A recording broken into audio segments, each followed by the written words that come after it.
제발 그만해 주세요. 아침 7시 서울 외곽 추모공원. 저는 차가운 비석 앞에서 무릎을 꿇고 있었습니다. 동영그룹을 일궈온 재벌 회장 최강우. 평생 강철 같은 마음으로 살아왔던 제가 완전히 무너져 내린 순간이었죠. 민호야, 아빠가 왔다. 1년 전 교통사고로 떠난 아들. 그 고통은 시간이 지나도 줄어들지 않았습니다. 그런데 바로 그때 제 뒤에서 누군가 흐느끼는 소리가 들렸습니다. 뒤돌아본 순간 저는 얼어붙었습니다. 검은 정장을 입은 젊은 여성이 무릎을 꿇고 있었고 그녀의 품에는 갓난아기가 안겨 있었거든요. 아침 일찍 아무도 없는 묘지에서 말입니다. 저기요! 제 목소리는 떨리고 있었습니다. 여긴 제 아들의 묘소인데요. 여성이 고개를 들었습니다. 눈물 범벅이 된 얼굴. 그리고 그녀가 한 말은 제 인생을 완전히 뒤흔들어 놓았습니다. 이 아이는 회장님의 손자입니다. 그 순간부터 제가 알던 모든 것이 무너지기 시작했습니다. 권력과 돈으로 쌓아 올린 제국, 뒤에 숨겨진 충격적인 진실, 그리고 한 여성의 절박한 사랑 이야기가 지금 시작됩니다. 영상 시청 전 구독과 좋아요 버튼을 눌러주시면 제작에 큰 힘이 됩니다. 그리고 댓글로 지금 어디서 이 이야기를 듣고 계신지 꼭 남겨주세요. 손자라니요. 저는 믿을 수 없다는 표정으로 되물었습니다. 제 아들은 결혼도 하지 않았습니다. 어떻게 손자가 있을 수 있습니까? 서민정이라고 자신을 소개한 그 여성은 떨리는 손으로 가방에서 사진첩을 꺼냈습니다. 그 순간 제 심장이 멎는 것 같았어요. 사진 속에는 제 아들과 그녀가 함께 웃고 있었습니다. 놀이공원에서, 카페에서, 한강공원에서 수십 장의 사진이 그들의 사랑을 증명하고 있었습니다. 평생 차갑게만 살던 아들이 이렇게 행복한 표정을 짓고 있다니. 저는 사진을 한 장 한 장 넘기며 아들의 얼굴을 들여다봤습니다. 그 눈빛에는 진심이 담겨 있었어요. 하지만 동시에 의심이 고개를 들었습니다. 재벌가에는 늘 이런 일이 따라다니거든요. 가짜 사랑, 가짜 임신, 가짜 아이들. 저는 수십 년간 기업을 운영하면서 수많은 사기꾼들을 봐왔습니다. 증거가 있습니까? 당신 말이 사실이라는. 제 목소리는 냉정했습니다. 회장으로서 살아온 세월이 저를 의심부터 하게 만들었던 거죠. 민정은 아기를 더욱 꼭 안으며 간절히 말했습니다. DNA 검사든 뭐든 하세요. 저는 숨길 게 없습니다. 정말로 회장님 아드님과 사랑했고, 이 아이는 그 사랑의 증거예요. 직접 아이를 보시면 아실 겁니다. 아드님과 얼마나 닮았는지. 저는 조심스럽게 아기의 얼굴을 들여다봤습니다. 그 순간 가슴이 철렁 내려앉았어요. 아기의 눈매, 코 모양, 이마의 곡선, 모두 제 아들을 빼닮았습니다. 특히 눈을 뜨고 저를 바라보는 그 눈빛은 어린 시절 아들의 모습 그대로였어요. 바로 그때 묘지 뒤쪽에서 발걸음 소리가 들렸습니다. 제 동생이자 동영그룹 부회장인 최상도가 임원 몇 명과 함께 나타난 겁니다. 그는 제가 이른 아침 묘지에 자주 온다는 걸 알고 있었거든요. 형님, 뭐하고 계십니까? 상도가 민정과 아기를 번갈아 보며 물었습니다. 그의 눈빛이 날카로워졌어요. 상도야, 이 여성이? 제가 말을 시작하려는데 상도가 먼저 말을 끊었습니다. 또 나타났네요, 형님. 상도가 비웃으며 말했습니다. 요즘 이런 사기꾼들 정말 많습니다. 재벌 2세가 사고로 돌아가시면 이런 경우 흔한 일이에요. 돈 냄새 맡고 달려드는 겁니다. 뒤따라온 임원들도 고개를 끄덕이며 수군거렸습니다. 맞습니다. 회장님, 최근 몇 년 사이 이런 사례가 정말 많이 늘었습니다. DNA 검사도 요즘은 조작이 가능하다고 하더군요. 회사 이미지를 생각하셔야 합니다. 민정의 얼굴이 창백해졌습니다. 그녀의 눈에서 눈물이 주르륵 흘러내렸어요. 저는 사기꾼이 아닙니다. 그녀의 목소리가 떨렸습니다. 정말로 사랑했어요. 증거가 필요하시면 얼마든지 보여드릴 수 있어요. 통화 기록도 있고, 문자 메시지도 있고, 함께 다닌 곳들의 영수증도 다 보관하고 있어요. 증거! 상도가 코웃음을 쳤습니다. 요즘은 그런 것들 다 만들어낼 수 있어요. 형님, 속으시면 안 됩니다. 제가 법무팀을 통해 철저히 조사해 보겠습니다. 그리고 상도는 민정을 향해 더욱 날카롭게 말했습니다. 그리고 말이죠. 설사 그 아이가 정말 우리 집안의 핏줄이라고 해도 당신 같은 사람이 우리 집안 아이를 키울 자격이 있다고 생각하십니까? 진분도 학벌도 재산도 없는 사람이 재벌가의 아이를 제대로 교육시킬 수 있겠어요? 그 말에 제 가슴 한편이 찢어지는 것 같았습니다. 신분과 돈이 사랑보다 앞서는 이 현실. 아들이 왜 끝까지 가족에게 그녀를 소개하지 못했는지 이제야 알 것 같았습니다. 우리 가족의 이런 편견과 오만함 때문이었겠죠. 민정은 떨리는 목소리로 말했습니다. 신분이 뭐가 중요합니까? 저는 이 아이를 진심으로 사랑할 수 있어요. 아이 아버지가 그랬던 것처럼요. 그분은 한 번도 제 신분을 문제 삼지 않으셨어요. 오히려 저 같은 평범한 사람과 함께 있을 때 가장 행복해 하셨습니다. 그때 민정이 가방에서 뭔가를 더 꺼냈습니다. 작은 USB와 낡은 일기장이었어요. 회장님, 아드님께서 죽기 전에 저에게 준 게 있어요. 만약 본인에게 무슨 일이 생기면 반드시 회장님께 전해달라고 하신 것이 있습니다. 그게 뭡니까? 저는 호기심과 불안이 뒤섞인 감정으로 물었습니다. 이건 회사 안이 비밀이라고 하면서 아드님이 목숨을 걸고 지키려 했던 진실이라고 했어요. 민정의 목소리는 진지했습니다. 그리고 이것 때문에 아드님께서 위험에 처하셨을지도 모른다고 하셨습니다. 제 손이 떨렸습니다. 비밀? 위험? 대체 아들에게 무슨 일이 있었던 걸까요? 그 순간 상도의 얼굴을 보니 순간적으로 굳어지는 게 보였습니다.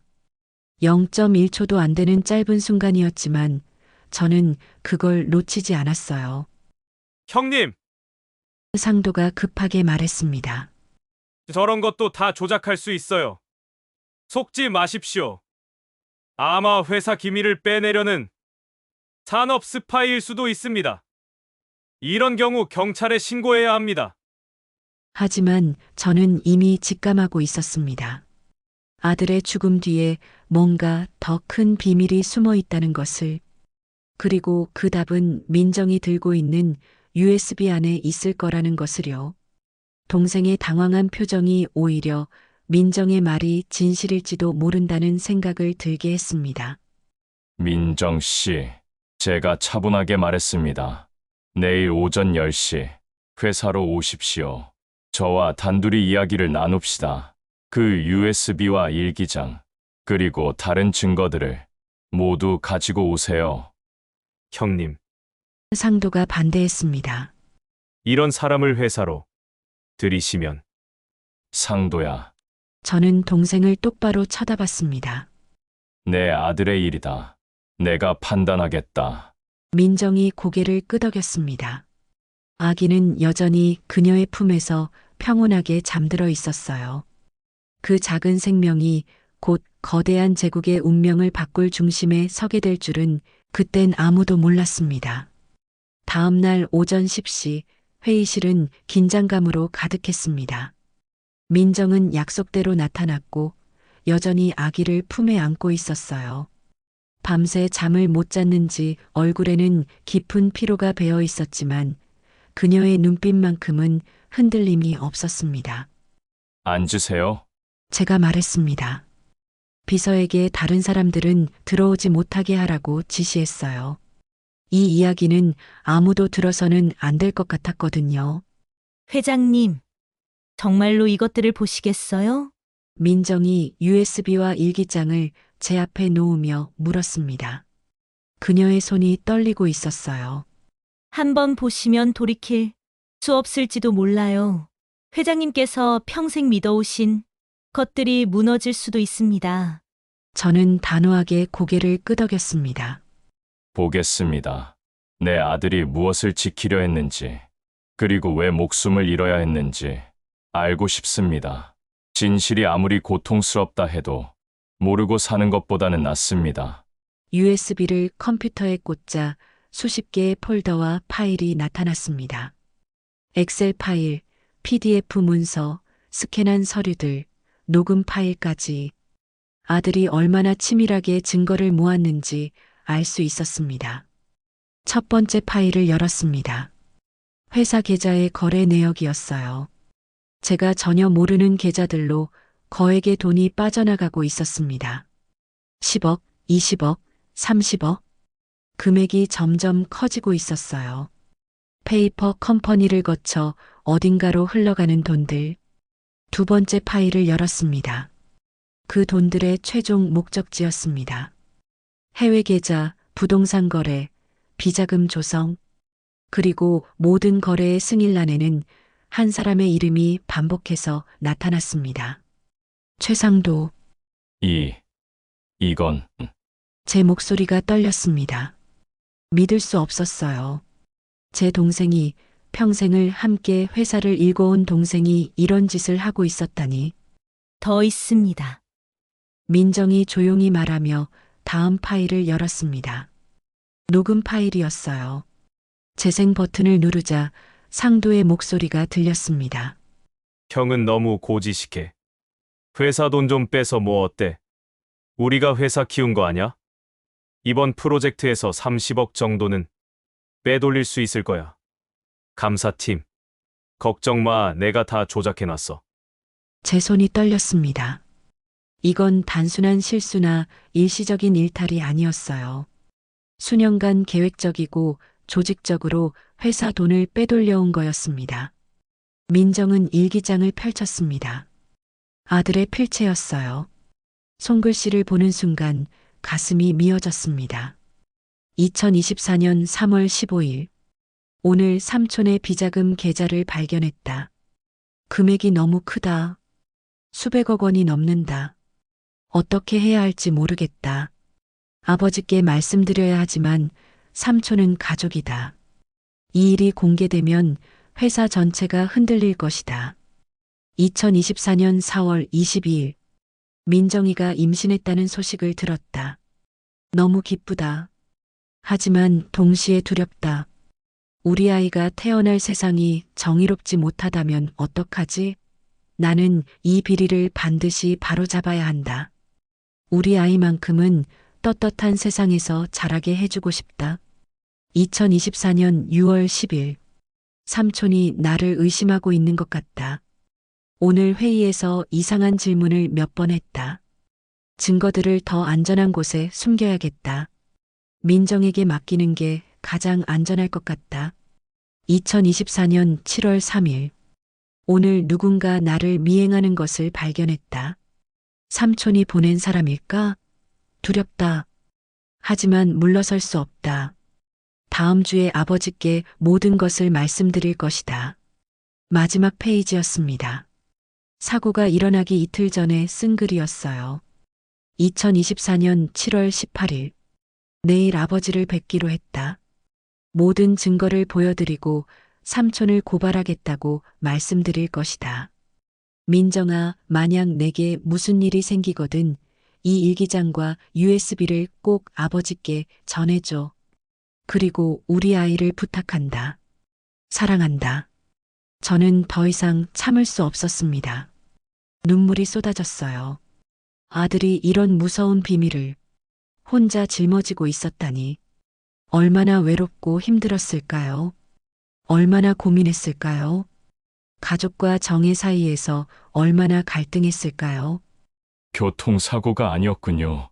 제가 떨리는 목소리로 중얼거렸습니다. 내 아들을 내 동생이 민정이 고개를 끄덕였습니다. 아드님께서 마지막 날 저한테 전화하셨어요. 민정아, 지금 아버지를 만나러 가는 길이야. 모든 걸 말씀드릴 거야. 우리 아이가 떳떳하게 살 수 있는 세상을 만들어야지. 그게 마지막이었어요. 그때 회의실 문이 벌컥 열리며 상도가 들어왔습니다. 형님, 무슨 일이십니까?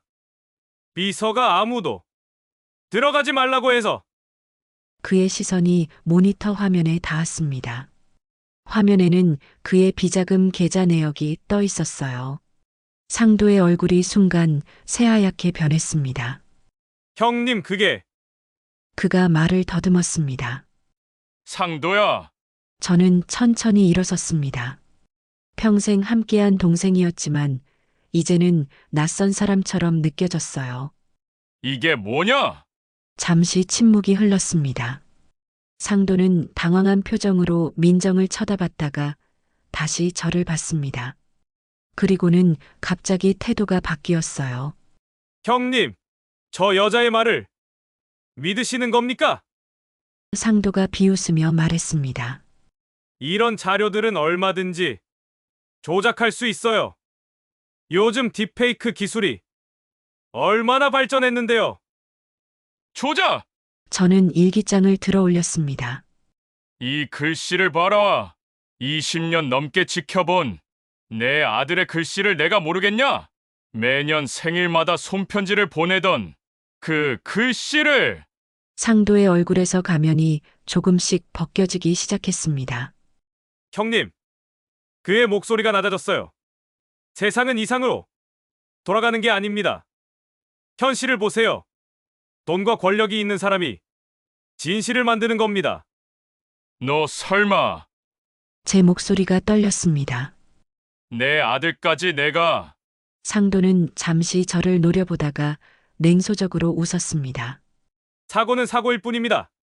형님, 다만 조카가 좀 더 일찍 입을 다물었으면 좋았을 텐데 말이죠. 가족끼리 이렇게까지 할 필요가 있었을까요?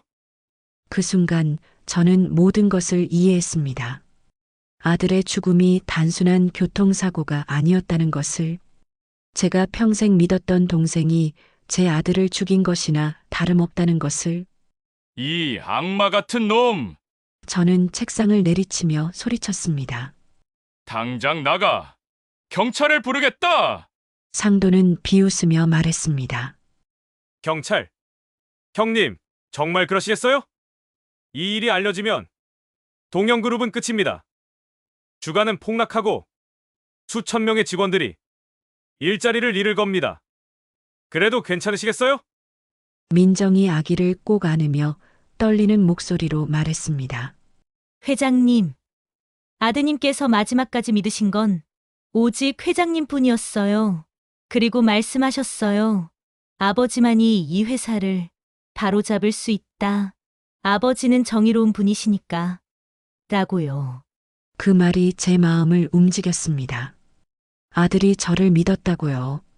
마지막 순간까지 저를 믿고 이 무거운 짐을 맡겼다고요. 그렇다면 저는 아들의 뜻을 저버릴 수 없었습니다. 상도야, 저는 차갑게 말했습니다. 너는 이제 내 동생이 아니다. 당장 사표를 내고 나가라. 아니면 내가 경찰에 신고하겠다. 상도의 얼굴이 일그러졌습니다. 형님, 후회하실 겁니다. 후회는 내가 할 일이다. 나가라. 상도가 회의실을 나간 후 저는 민정을 바라봤습니다. 민정 씨, 도와주셔서 감사합니다. 그리고 미안합니다. 당신을 의심했던 것에 대해. 민정은 고개를 저었습니다. 아닙니다. 당연히 의심하셨을 거예요. 하지만 이제 믿어주셔서 감사합니다. 그날 저는 인생에서 가장 중요한 결정을 내렸습니다. 진실을 밝히기로요. 그날 오후부터 저는 움직이기 시작했습니다. 먼저 가장 신뢰할 수 있는 법무팀 변호사 김철민을 불렀어요. 그는 20년 넘게 저와 함께 일해온 사람으로 회사의 어떤 비리도 용납하지 않는 원칙주의자였습니다. 회장님, 이 자료들이 정말... 김 변호사는 USB의 내용을 확인하며 경악했습니다. 부회장님이 이런 일을 믿을 수가 없습니다. 나도 믿고 싶지 않네. 저는 무거운 한숨을 내쉬었습니다. 하지만 이건 내 아들이 목숨을 걸고 모은 증거야. 그리고 그 증거 때문에 아들이 죽었어. 김 변호사의 표정이 굳어졌습니다. 그럼 아드님의 사고가 교통사고가 아니었을 가능성이 높네. 검찰에 고발하고 재수사를 요청할 생각이야. 그 전에 회사 내부 조사부터 철저히 해야 해. 알겠습니다. 하지만 회장님, 김 변호사가 조심스럽게 말을 꺼냈습니다. 이 일이 알려지면 회사에 엄청난 타격이 있을 겁니다. 주가 폭락은 물론이고 거래처들과의 관계도. 알고 있네. 저는 단호하게 말했습니다. 하지만 내 아들의 죽음을 그냥 넘어갈 수는 없어. 그리고 부정으로 쌓아올린 회사라면 무너지는 게 맞아. 우리는 다시 시작할 거야. 정직하게. 김 변호사가 고개를 끄덕였습니다. 알겠습니다. 제가 할 수 있는 모든 것을 하겠습니다. 그날 밤 저는 민정에게 전화를 걸었습니다. 민정 씨, DNA 검사를 진행하려고 합니다. 내일 병원으로 와주실 수 있겠습니까? 네, 회장님. 언제든지 가겠습니다. 민정의 목소리는 확신에 차 있었습니다. 일주일 후 DNA 검사 결과가 나왔습니다. 99.97% 일치. 그 아기는 정말로 제 손자였습니다. 제 핏줄이었어요. 서류를 받아든 순간 복잡한 감정이 밀려왔습니다. 기쁨과 슬픔, 분노와 다짐이 한꺼번에요. 하지만 더 중요한 일이 기다리고 있었습니다. 저는 검찰청에 직접 찾아가 고발장을 제출했습니다. 동생 최상도의 횡령, 배임, 그리고 아들의 죽음에 대한 재수사 요청까지. 회장님께서 직접 오실 줄은 몰랐습니다. 담당 검사가 놀라며 말했습니다. 가족을 고발하시는 게 쉬운 결정은 아니셨을 텐데요. 쉬운 결정은 아니었습니다. 저는 솔직하게 말했습니다. 하지만 옳은 결정입니다. 제 아들이 목숨을 걸고 지키려 했던 정의를 저는 저버릴 수 없습니다. 알겠습니다. 철저히 수사하겠습니다. 검사는 진지한 표정으로 약속했습니다. 그날 오후 회사에 큰 소동이 일어났습니다. 검찰 수사관들이 영장을 들고 나타난 겁니다. 직원들은 술렁거렸고 상도의 사무실과 회계부서가 압수수색을 당했습니다. 상도는 창백한 얼굴로 저에게 달려왔습니다. 형님, 이게 무슨 짓입니까? 정말로 나를 고발하신 겁니까? 그래, 저는 차갑게 대답했습니다. 내가 한 일에 대한 대가를 치러야지. 형님, 상도가 소리쳤습니다. 우리 부모님께서 살아계신다면 뭐라고 하시겠어요? 형제가 형제를 배신하는 걸 보시면 부모님께서 살아계신다면 저는 천천히 말했습니다. 내가 조카를 죽인 것에 대해 더 분노하셨을 거야. 그리고 회사 돈을 훔친 것에 대해서도. 상도의 얼굴이 일그러졌습니다. 증거가 있습니까? 내가 조카를 죽였다는 증거가. 그건 검찰이 밝혀낼 거야. 저는 단호하게 말했습니다. 하지만 내가 회사 돈을 수백억 원이나 빼돌린 건 명백한 사실이지. 그것만으로도 충분해. 바로 그때 민정이 아기를 안고 회사 로비에 나타났습니다. 직원들이 모두 그녀를 쳐다봤어요. 수군거리는 소리가 들렸습니다. 저 여자가 누구야? 회장님 아들의 여자친구래. 정말 손자가 맞대. 민정은 당당하게 걸어왔습니다. 더 이상 움츠러들거나 두려워하지 않았어요. 회장님, 제가 도와드릴 수 있는 일이 있다면 말씀해 주세요. 아이 아버지가 목숨을 걸고 모은 증거들이니까요. 그 순간 밖에서 기자들이 몰려들기 시작했습니다. 누군가 언론에 제보를 한 거죠. 카메라 플래시가 터지기 시작했고 마이크가 우리를 향했습니다. 회장님, 동생분을 고발하신 게 사실입니까? 아드님의 숨겨진 아이가 정말 있습니까? 회사 비리가 얼마나 심각합니까? 저는 마이크 앞에 섰습니다. 도망치지 않기로 했어요. 네, 모두 사실입니다. 제 동생이 회사 자금을 횡령했고, 제 아들이 그 증거를 모으다가 의문의 사고로 사망했습니다. 그리고 저는 민정을 향해 손을 내밀었습니다. 여기 제 손자가 있습니다. 민정이 제 옆으로 다가왔습니다. 기자들의 카메라가 일제히 우리를 향했어요. 저는 동영그룹을 새롭게 만들 것입니다. 저는 단호하게 말했습니다. 부정과 비리가 없는 정직한 회사로 만들겠습니다. 그것이 제 아들이 원했던 것이고 제 손자에게 물려줄 회사이기 때문입니다. 그날 저녁 뉴스는 온통 이 이야기로 가득했습니다. 동영그룹 회장, 동생 고발, 숨겨진 손자 공개, 재벌가의 정의 실현 같은 헤드라인이 쏟아졌습니다. 하지만 반응은 양분되었습니다. 어떤 사람들은 용기 있는 결정이라고 칭찬했지만 다른 사람들은 가족도 배신하는 냉혈한이라고 비난했어요. SNS에는 온갖 의견들이 넘쳐났습니다. 특히 민정에 대한 악플도 많았습니다. 재벌가에 들러붙은 여자, 아이를 이용해 돈을 뜯어내려는 거다. DNA 검사도 조작했을 거다 같은 댓글들이 쏟아졌어요. 그날 밤 저는 민정에게 전화를 걸었습니다. 괜찮습니까? 악플들 때문에 힘들지 않습니까? 괜찮습니다, 회장님. 민정의 목소리는 흔들리지 않았습니다. 저는 진실을 말하고 있을 뿐입니다. 사람들이 뭐라고 하든 상관없어요. 중요한 건 이 아이 아버지의 뜻을 이어가는 것입니다. 그녀의 말에 저는 감동받았습니다. 이 젊은 여성은 재벌가의 며느리가 되려고 한 게 아니었어요. 그저 사랑하는 사람의 정의를 지키려고 한 거였습니다. 민정 씨, 제가 말했습니다. 제가 당신을 지켜드리겠습니다. 그리고 우리 손자도요. 당신은 이제 우리 가족입니다. 전화 너머로 민정이 흐느끼는 소리가 들렸습니다. 감사합니다. 회장님 정말 감사합니다. 다음 날 상도가 구속되었습니다. 증거가 너무나 명백했거든요. 수백억 원의 횡령, 배임, 그리고 아들의 사고와 관련된 정황 증거들. 상도는 끝까지 부인했지만 소용없었습니다.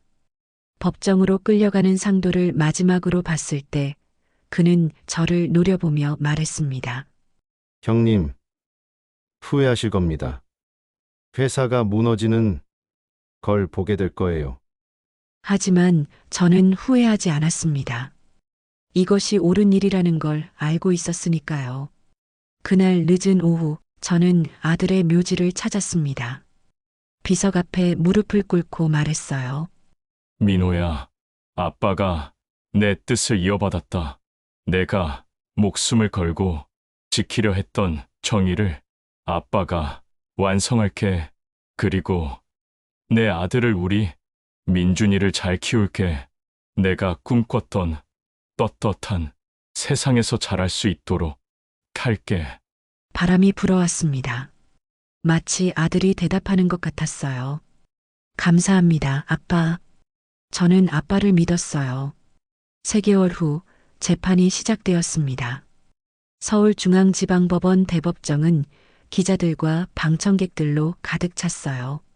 이 사건은 단순한 기업 비리 사건이 아니라 재벌가의 정의와 가족에 대한 사회적 관심사가 되어 있었습니다. 최상도는 최고의 변호인단을 꾸렸습니다.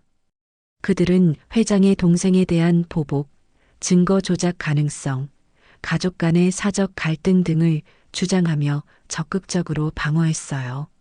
하지만 검찰의 증거는 압도적이었습니다. 아들이 남긴 USB의 자료들, 은행 거래 내역, 녹음 파일들, 모든 것이 상도의 범죄를 명백히 증명했습니다. 재판이 진행되는 동안 더 충격적인 사실들이 밝혀졌습니다.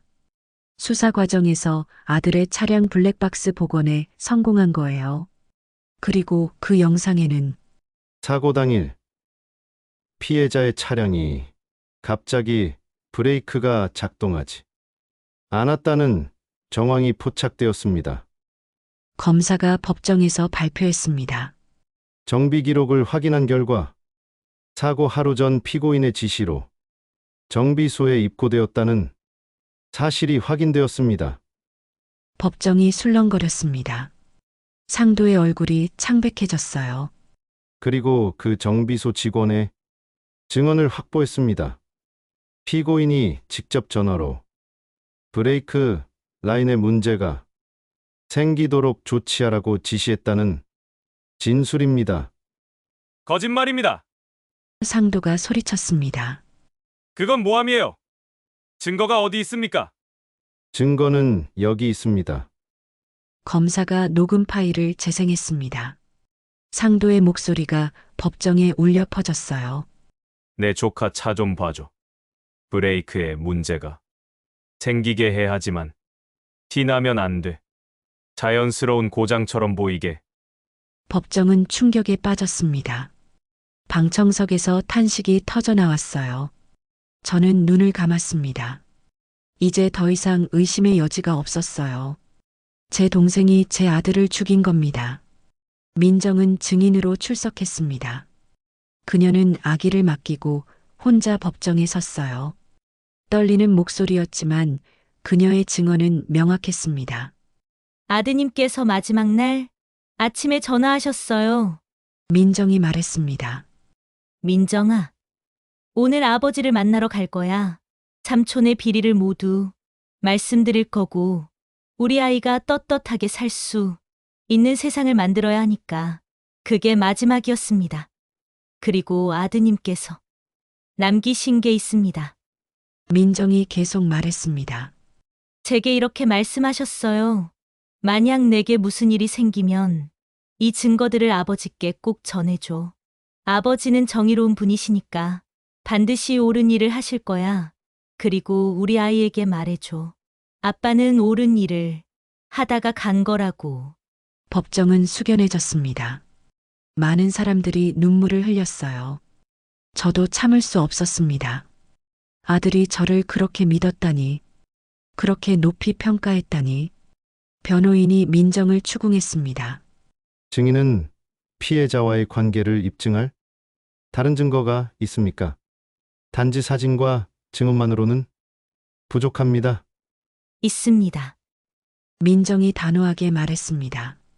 아드님께서 저에게 보낸 200통이 넘는 문자 메시지, 50통이 넘는 음성 메시지, 함께 다닌 레스토랑과 카페의 신용카드 영수증, 그리고 제 부모님과 친구들의 증언까지 모두 있습니다.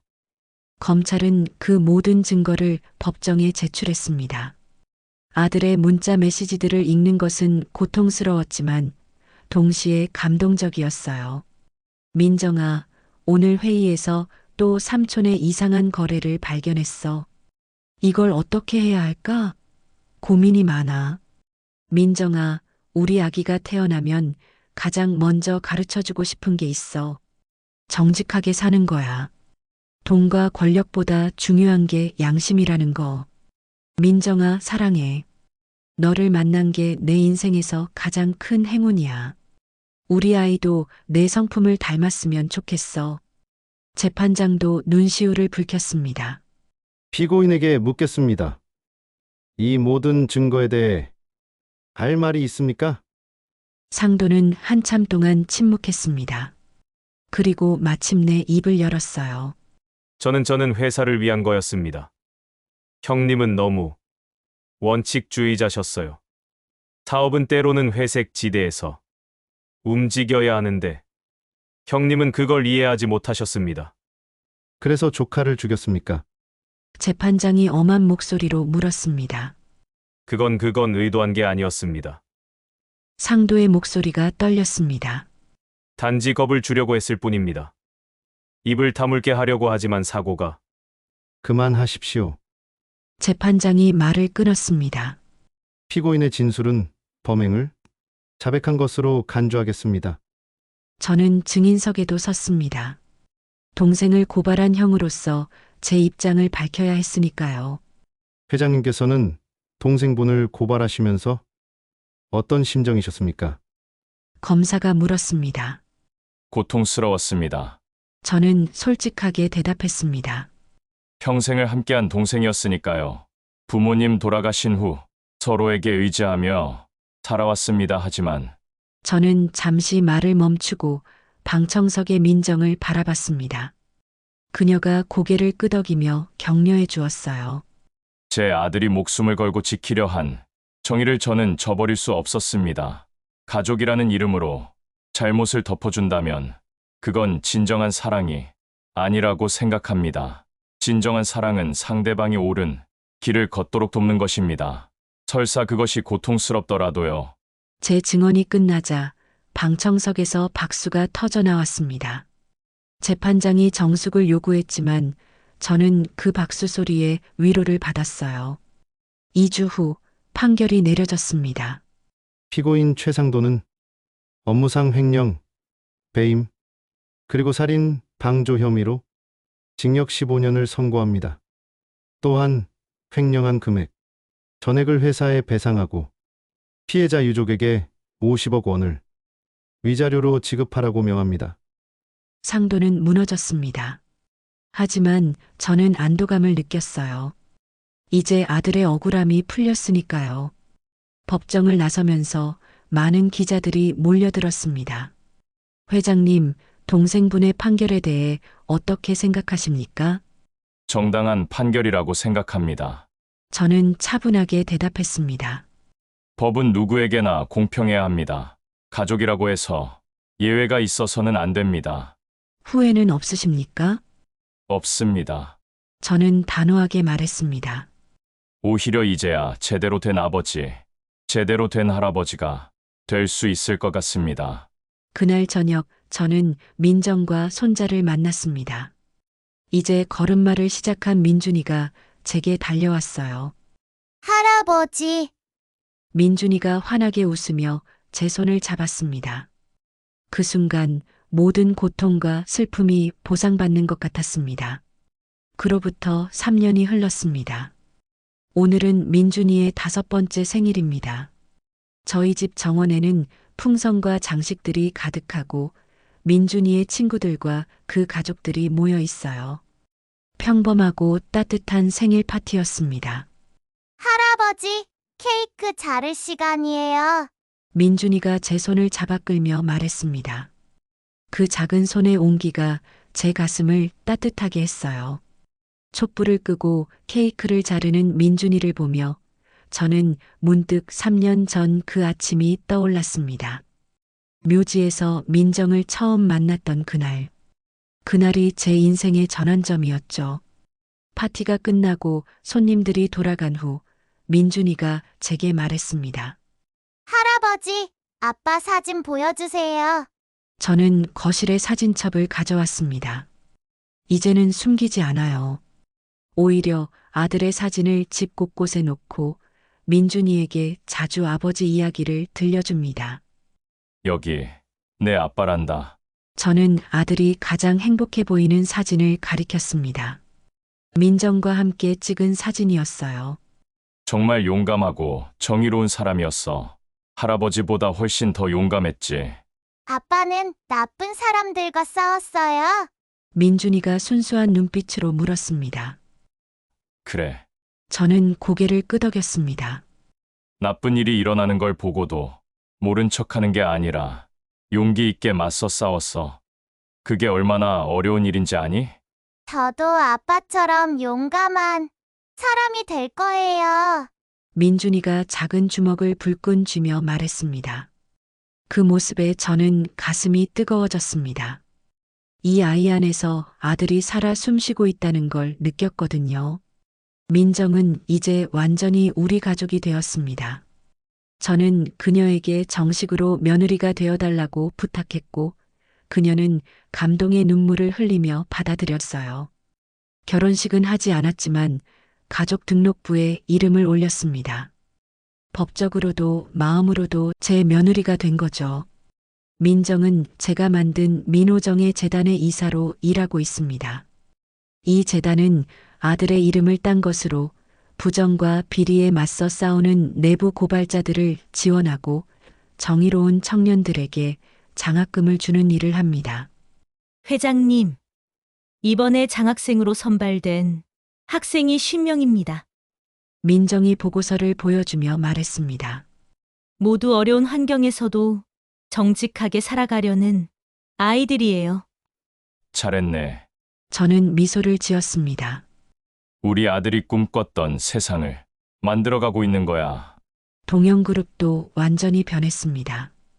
상도 사건 이후 저는 회사를 철저히 개혁했어요.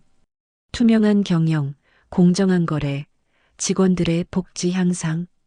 처음에는 매출이 줄어들까 걱정했지만 오히려 정반대였습니다. 정의로운 기업, 믿을 수 있는 회사라는 평가를 받으면서 고객들의 신뢰가 높아졌어요. 우수한 인재들이 입사를 지원했고 거래처들도 더 적극적으로 협력했습니다. 주가도 사건 전보다 30% 이상 올랐어요. 한 경제 잡지와의 인터뷰에서 기자가 물었습니다. 회장님, 동생분을 고발하고 회사를 개혁하는 게 쉽지 않으셨을 텐데요. 어떻게 그런 결정을 내리실 수 있으셨습니까? 제 아들이 가르쳐줬습니다. 저는 솔직하게 대답했습니다. 아들은 목숨을 걸고 정의를 선택했어요. 아버지인 제가 그보다 못할 수는 없었죠. 그리고 손자에게 떳떳한 할아버지가 되고 싶었습니다. 후회는 없으십니까? 전혀요. 저는 웃으며 말했습니다. 오히려 제 인생에서 가장 잘한 결정이었다고 생각합니다. 돈과 권력보다 중요한 게 양심이라는 걸 이제는 확실히 알거든요. 그날 오후 장학금 전달식이 있었습니다. 10명의 학생들 앞에서 저는 연설을 했어요. 여러분, 오늘 이 자리에 선 여러분은 모두 특별한 사람들입니다. 저는 학생들을 바라보며 말했습니다. 어려운 환경에서도 정직하게, 성실하게 살아왔기 때문입니다. 그게 얼마나 어려운 일인지 저는 압니다. 학생들이 진지하게 저를 바라봤습니다. 이 장학금은 단순히 돈을 드리는 게 아닙니다. 저는 계속 말했습니다. 이건 제 아들이 목숨을 걸고 지키려 했던 가치를 이어가자는 약속입니다. 정직, 용기, 정의. 이 세 가지를 잊지 말아주세요. 한 학생이 손을 들고 질문했습니다. 회장님, 가족을 고발하기 힘들지 않으셨어요? 어떻게 그런 용기를 내셨나요? 저는 잠시 생각한 후 대답했습니다. 힘들었어요. 정말 힘들었습니다. 하지만 깨달았어요. 진짜 가족이라면 잘못된 일은 바로잡아야 한다는 것을요. 사랑한다는 건 잘못을 덮어주는 게 아니라 올바른 길로 이끄는 겁니다. 설사 그 과정이 고통스럽더라도요. 학생들이 고개를 끄덕이며 진지하게 들었습니다. 여러분도 언젠가 어려운 선택의 순간을 맞이할 겁니다. 저는 학생들의 눈을 하나하나 바라보며 말했습니다. 쉬운 길과 옳은 길 사이에서 고민하게 될 거예요. 그때 기억해 주세요. 옳은 길이 항상 쉬운 건 아니지만 결국 그 길이 여러분을 진정한 승리자로 만들어줄 거라는 것을요. 전달식이 끝난 후 저는 민정, 민준이와 함께 아들의 묘지를 찾았습니다. 이제는 슬프지 않아요. 오히려 자랑스럽거든요. 민호야, 내 아들이 잘 자라고 있다. 저는 비석에 손을 대며 말했습니다. 너처럼 정의로운 아이로 키우고 있어. 그리고 내가 꿈꿨던 세상을 만들어가고 있단다. 민준이도 작은 손을 비석에 올리며 말했습니다. 아빠, 저는 할아버지처럼 용감한 사람이 될 거예요. 나쁜 일을 보면 모른 척하지 않을 거예요. 그 순간 바람이 불어와 나뭇잎들이 춤을 췄습니다. 마치 아들이 대답하는 것 같았어요. 고마워, 아빠. 잘하고 있어. 돌아오는 길에 민정이 조심스럽게 물었습니다. 아버님, 후회하지 않으세요? 평생 믿었던 분을 잃으시고, 회사도 큰 위기를 겪으시고, 저는 고개를 저었습니다. 후회. 전혀 오히려 이제야 진짜 가족이 무엇인지 알 것 같아. 피가 섞였다고 다 가족이 아니야. 서로를 진심으로 사랑하고 옳은 일을 위해 함께 싸울 수 있는 사람들이 진정한 가족이지. 민정의 눈에 눈물이 맺혔습니다. 감사합니다, 아버님. 저와 민준이를 받아주셔서, 받아준 게 아니야. 저는 웃으며 말했습니다. 우리가 한 가족이 된 거지. 그리고 민정 씨, 이제 회장님이라고 부르지 말고 그냥 아버님라고 해. 아버님, 민정이 울먹이며 말했습니다. 정말 감사합니다. 그날 밤 저는 일기를 썼습니다. 아들이 그랬던 것처럼요. 오늘 깨달았다. 나이가 들수록 중요한 건 얼마나 많이 가졌느냐가 아니라 얼마나 옳은 일을 했느냐다. 돈과 권력은 결국 허상이지만 사랑과 정의는 영원히 남는다. 내가 아직 살아있는 이유는 아마도 이 아이들에게 그걸 보여주기 위함인 것 같다. 민호야, 내가 남긴 유산은 돈이나 지위가 아니라 정의와 용기였어. 그리고 그 유산을 아빠가 잘 지켜서 민준이에게 물려줄게. 내 손자는 내가 자랑스러워할 만한 아이로 자랄 거야. 몇 달 후, 저는 회사 경영에서 한 발 물러나기로 결정했습니다. 전문 경영인에게 대표직을 맡기고 저는 이사회 의장으로서 큰 방향만 제시하기로 했어요. 회장님, 정말 은퇴하시는 겁니까? 임원들이 놀라며 물었습니다. 은퇴가 아니야. 저는 웃으며 말했습니다. 이제는 손자와 더 많은 시간을 보내고 싶어. 그리고 재단 일에 더 집중하고 싶고, 회사는 이제 여러분이 잘 이끌어주세요. 정직하고 공정하게요. 마지막 임원 회의에서 저는 말했습니다. 지난 3년간 우리는 많은 것을 배웠습니다. 부정과 비리는 단기적으로는 이득처럼 보일 수 있지만 결국 모든 것을 파괴합니다. 반대로 정직과 투명성은 처음에는 손해처럼 보일 수 있지만 결국 가장 강력한 경쟁력이 됩니다. 제 아들이 그걸 가르쳐 줬어요. 그리고 그 교훈을 여러분과 나누고 싶습니다. 동영그룹이 100년 기업이 되려면 돈이 아니라 신뢰를 쌓아야 합니다. 임원들이 박수를 보냈습니다. 진심 어린 박수였어요. 그날 저녁 집에 돌아와 민준이와 함께 저녁을 먹었습니다. 평범한 식탁, 평범한 대화. 하지만 그게 제게는 가장 소중한 시간이었어요. 할아버지, 오늘 학교에서 선생님이 그러셨어요. 민준이가 말했습니다. 할아버지가 정말 용감한 분이래요. 나쁜 사람을 벌 주셨대요. 그래. 저는 민준이의 머리를 쓰다듬었습니다. 근데 민준아, 할아버지가 용감한 게 아니야. 할아버지는 그냥 옳은 일을 했을 뿐이지. 옳은 일을 하는 게 용감한 거래요. 민준이가 순수한 눈빛으로 말했습니다.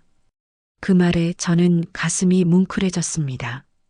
이 아이는 벌써 인생의 중요한 진리를 깨우치고 있었어요. 세월이 흘러 민준이가 10살이 되던 해, 그 아이는 학교 글짓기 대회에서 이런 글을 썼습니다. 나의 영웅, 아빠와 할아버지. 나는 아빠를 본 적이 없습니다. 태어나기 전에 돌아가셨거든요.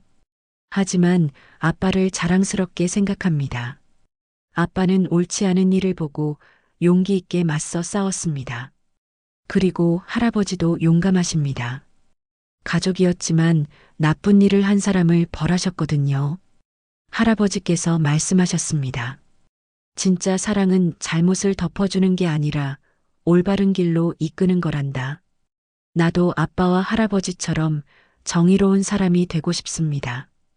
그 글을 읽으며 저는 눈물을 흘렸습니다. 아들의 뜻이 손자에게 이어지고 있다는 것을 확인했으니까요. 지금도 가끔 사람들이 묻습니다. 동생을 고발한 것을 후회하지 않으십니까? 그럴 때마다 저는 똑같이 대답합니다. 전혀요.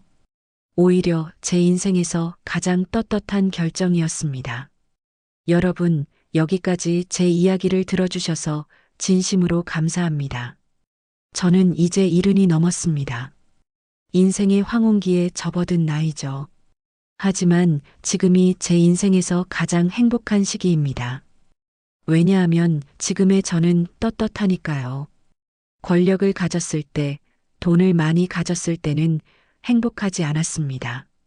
항상 무언가를 지켜야 한다는 두려움, 배신당할지 모른다는 의심, 더 많이 가져야 한다는 욕심이 저를 괴롭혔거든요. 하지만 정의를 선택하고 나니 비로소 평화가 찾아왔습니다. 밤에 편히 잠들 수 있고 거울 속 제 얼굴을 떳떳하게 바라볼 수 있게 되었어요. 제가 여러분께 전하고 싶은 메시지가 있습니다. 돈보다 소중한 것은 정의입니다. 권력보다 강한 것은 사랑입니다. 그리고 혈연보다 깊은 것은 진심입니다. 나이가 몇 살이든 어떤 상황에 처해 있든 옳다고 믿는 일이라면 끝까지 해내시길 바랍니다. 쉬운 길과 옳은 길 사이에서 고민될 때 항상 옳은 길을 선택하세요. 그 길이 당장은 고통스러울 수 있습니다. 주변 사람들이 이해하지 못할 수도 있고 손해를 볼 수도 있습니다. 하지만 결국 그 길이 여러분을 진정한 승리자로 만들어줄 것입니다. 저는 동생을 잃었지만 진정한 가족을 얻었습니다. 회사가 위기를 겪었지만 더 강한 회사가 되었습니다. 고통스러운 진실과 마주했지만 마음의 평화를 찾았습니다. 여러분도 어떤 어려움이 와도 포기하지 마세요. 정의는 언젠가 승리합니다. 그리고 그 승리의 순간 여러분은 지금의 모든 고통이 의미 있었다는 것을 깨닫게 될 겁니다. 제 손자 민준이가 자주 하는 말이 있습니다. 할아버지, 저는 할아버지처럼 용감한 사람이 될 거예요. 그럴 때마다 저는 이렇게 대답합니다. 민준아, 용감해지려고 노력하지 마. 그냥 옳은 일을 하려고 노력해. 그러면 자연스럽게 용감해지는 거야. 여러분 모두가 인생의 진정한 주인공이 되시길 바랍니다. 남들의 시선이나 기대에 휘둘리지 말고 자신의 양심에 따라 당당하게 살아가시길 바랍니다. 여러분의 한마디가 누군가에겐 큰 위로가 될 수 있습니다. 영상이 마음에 드셨다면 구독과 좋아요, 응원 부탁드립니다. 감사합니다. 여러분 모두 행복하시길 바랍니다.